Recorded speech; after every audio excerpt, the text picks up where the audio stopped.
আপনি কি কখনো ভেবেছেন একজন সুদখোর মানুষের বাড়িতে যদি একজন ধার্মিক ইমাম দাওয়াত পান তাহলে কি হতে পারে? ঘটনাটা অনেক পুরনো। একটি গ্রামের মানুষ সবাই জানত সেই গ্রামের এক ব্যক্তি ছিল ভয়ঙ্কর সুদখোর। মানুষের বিপদে টাকা দিত ঠিকই, কিন্তু সুদের বোঝা এমনভাবে চাপাত যে অনেকেই সর্বস্ব হারিয়ে ফেলত।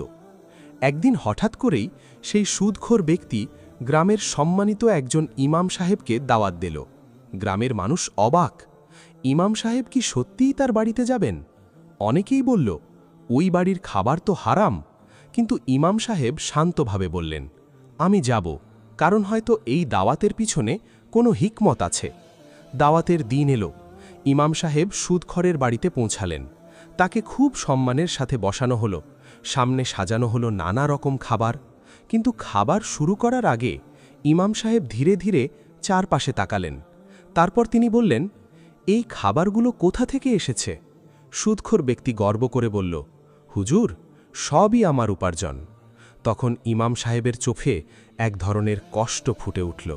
তিনি বললেন, যে টাকায় মানুষের চোখের পানি মিশে আছে, যে উপার্জনে গরিবের হাহাকার লুকিয়ে আছে, সেই খাবার আমার জন্য হালাল হতে পারে না।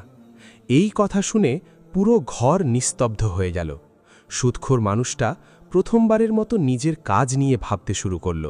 সে কাঁপা কাঁপা গলায় বলল, হুজুর, তাহলে আমি কি করব?